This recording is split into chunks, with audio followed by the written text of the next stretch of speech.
Vamos no nosso quadro Assunto É já direto, ou Netão? A gente vai para algum recado antes. 12h, 44 minutos, o Assunto É para você.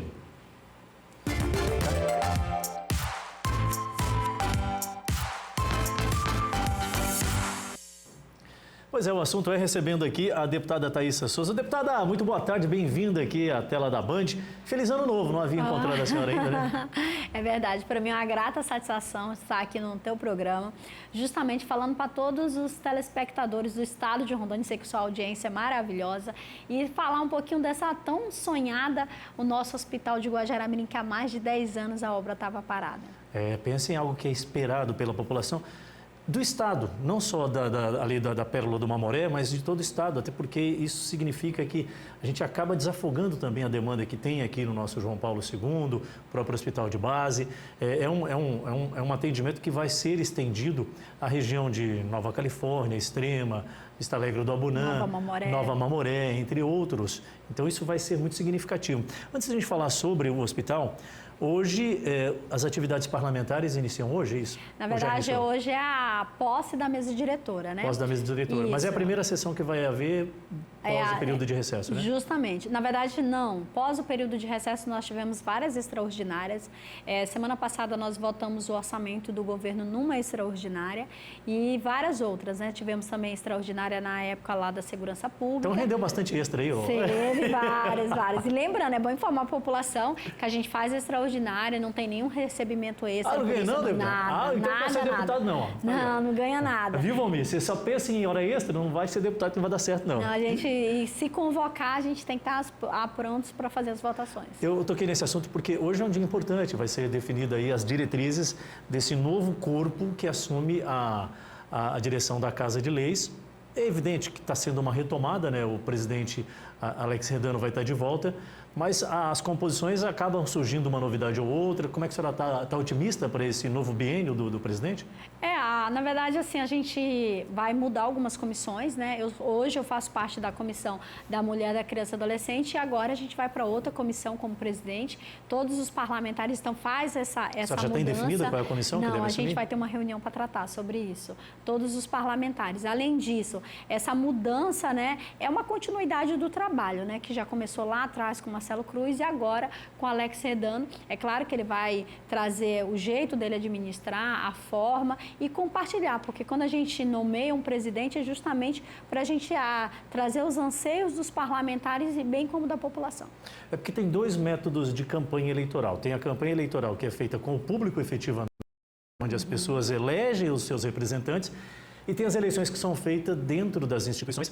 E aí a linha ideológica não necessariamente está diretamente relacionada, e sim os interesses daquela representatividade. No caso específico, a deputada Thaísa, só para a gente deixar bem claro, até porque o final de semana foi muito intenso acerca da composição nova do Congresso Nacional. Sim. E o brasileiro está cada vez mais se interessando em conhecer como funcionam esses mecanismos, né?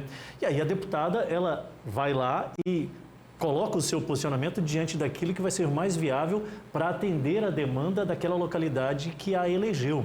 Então, aí se faz as composições.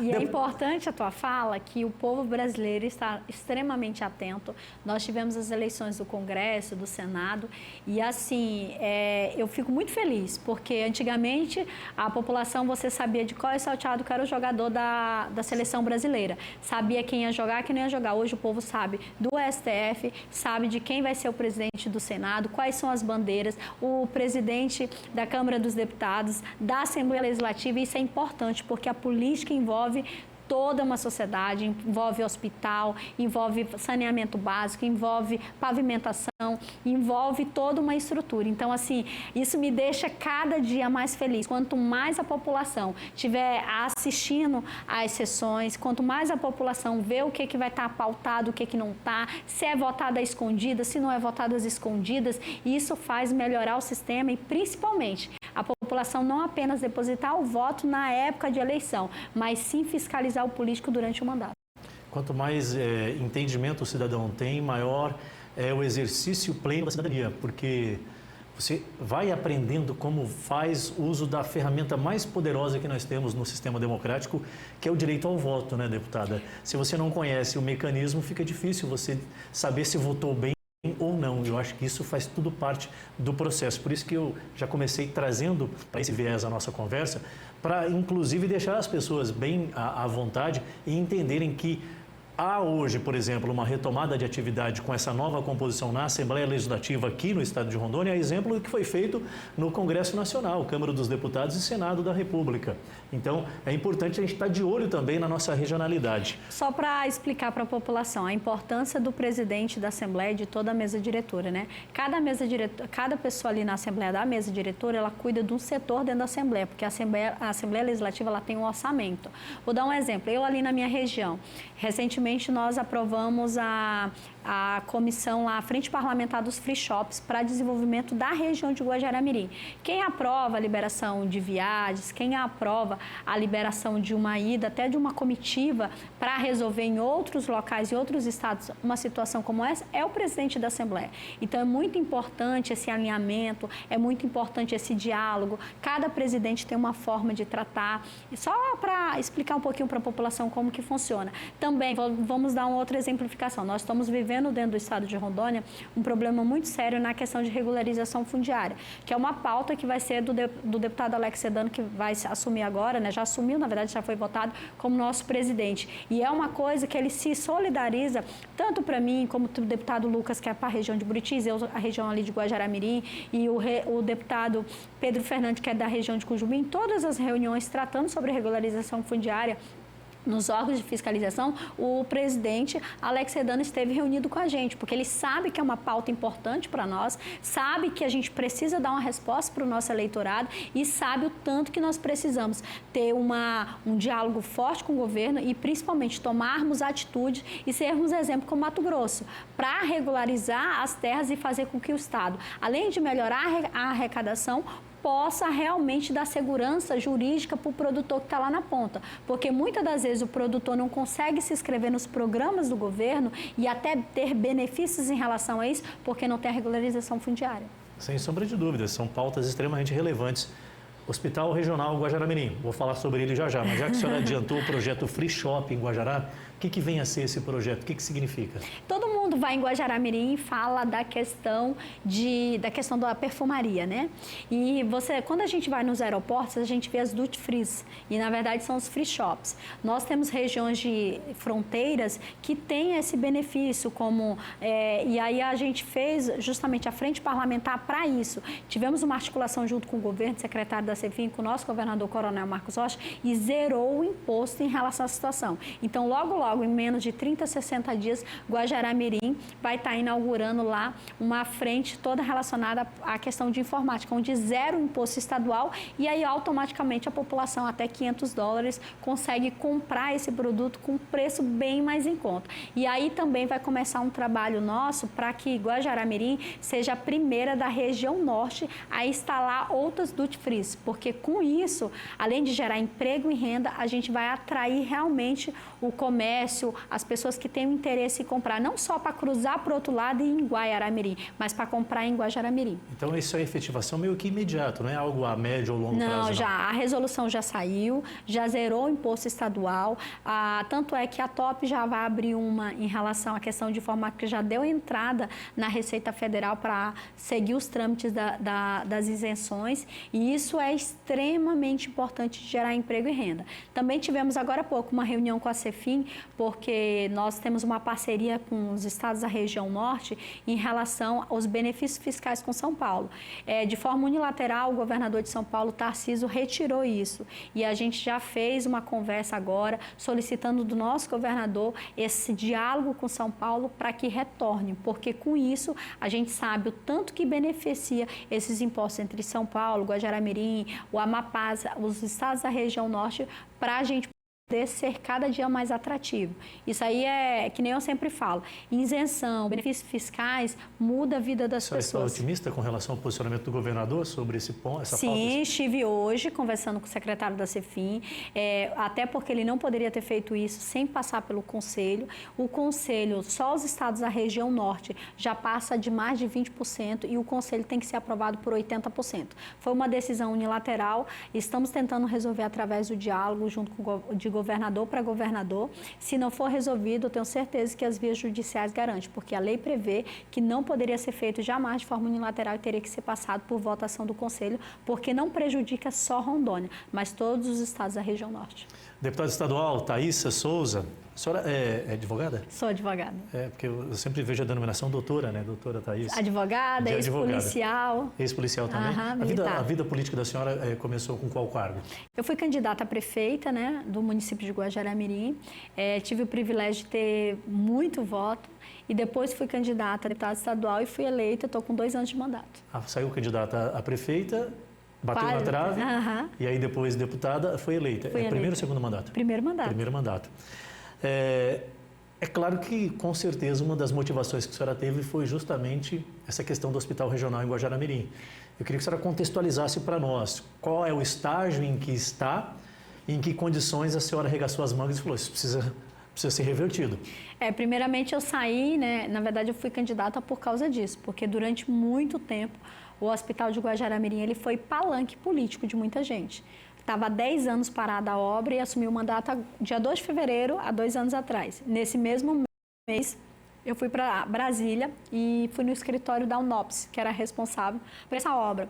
Lá, colhendo toda a documentação, nós descobrimos que fazia 2 anos que tinha sido pago 43 milhões de reais. Foi pago em dólar, 7 milhões de dólares. E aí, para responsável por 3 obras, o Hospital de Guajará-Mirim para adequar o projeto, finalizar a obra, contratar a empresa e terminar a obra, e a questão do Semetron também, aquela parte da frente do Semetron, do setor administrativo, também adequar o projeto, finalizar a obra e o projeto da maternidade de alta complexidade de Porto Velho. Nenhuma dessas obras tinha nada. E aí começamos um trabalho na Comissão de Saúde, desde fazer a UNOPS, veio pessoalmente, por online, fazendo oitivas, várias oitivas com a UNOPS, e até que depois de 10 meses a obra reiniciou. Numa das oitivas, justamente a UNOPS até falou, vai começar dia 2 de novembro, até de que ano? Porque naquele momento eu até brinco que eu não estava nem mais como parlamentar, mas como advogada mesmo. E aí eles confirmaram que ia ser dia 2 de novembro de 2024, né? E aí automaticamente acabou que a obra começou no dia de finado, né, por ironia do destino, quantas vidas nós perdemos ao longo desses anos para essa situação, e aí automaticamente a obra começou e depois de 12 meses de obra está aí terminado o hospital. Eu pedi para a senhora, me perdoe até interrompê-la, para dar essa contextualizada, porque eu sou uma das pessoas muito indignada com esse trâmite que o sistema ele acaba nos condicionando. Porque na iniciativa privada você cancela na hora, quem paga a multa, enfim, resolve. O sistema público é um pouco mais delicado e aí tudo isso que a senhora relatou aqui, esse imbróglio é um percurso necessário que seja percorrido, porque senão implica irresponsabilidade de uma das partes. Não é isso, deputada? Na verdade, ali foi feito um pagamento de forma antecipada. Durante 2 anos já estava pago e o projeto não andava.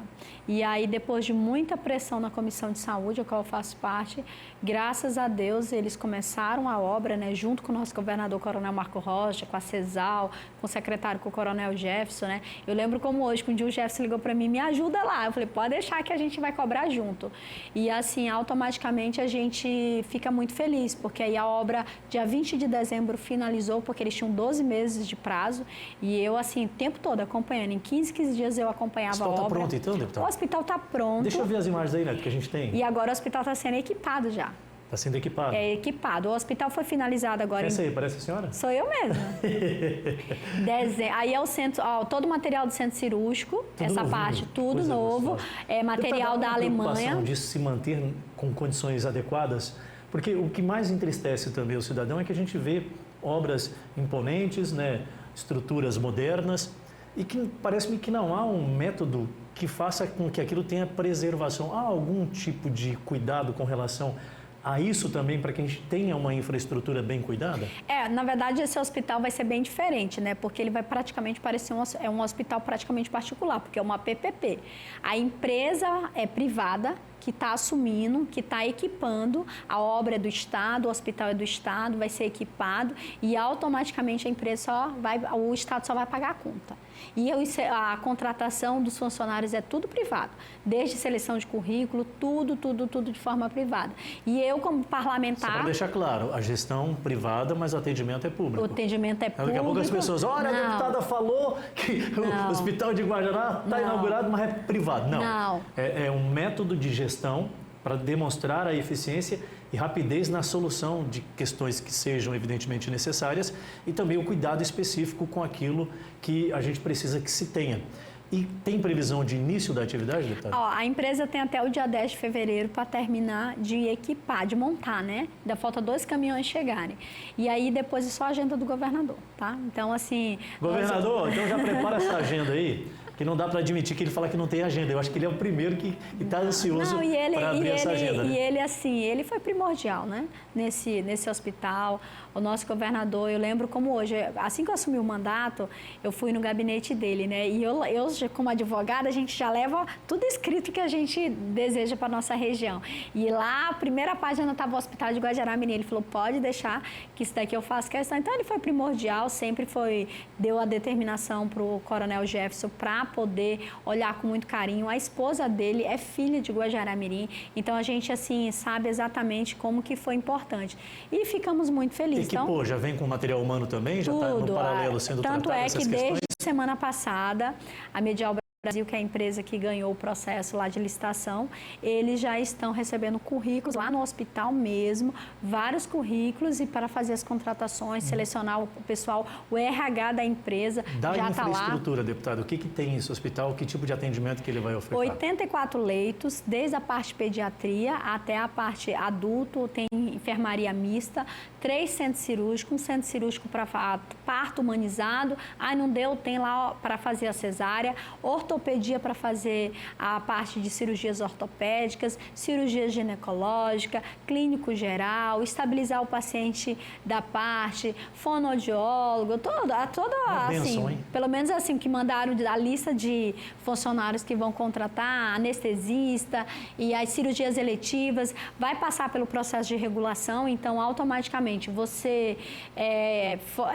foi numa UBS, regulou, aí vai ter todo um processo para regular para o Hospital de Guajará-Mirim, então muitas das vezes a regulação não vai ser mais para o HB, vai ser para o Hospital de Guajará-Mirim. Tudo novo, deputado, então eu já peço à senhora, porque o trabalho ele continua, vai ser inaugurado, mas é importante um acompanhamento. Primeiro ponto, que ele seja humanizado, que ele tenha a infraestrutura, que tenha a tecnologia, que tenha a parte humanizada, porque pessoas vão buscar um atendimento numa infraestrutura e num local como esse já debilitadas, tanto fisicamente quanto emocionalmente.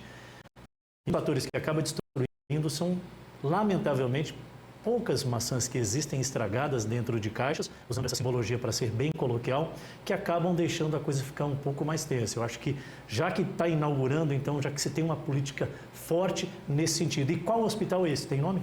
Pois tem uma lei que fala assim, que é o Hospital Regional de Guajará-Mirim, mas eu fiz um projeto de lei para justamente ser o hospital de Guajará-Mirim, Dom Geraldo Verger. E por que isso, né? Até aproveito, se o governador estiver assistindo, para poder apadrinhar. O Dom Geraldo Verger era o nosso bispo.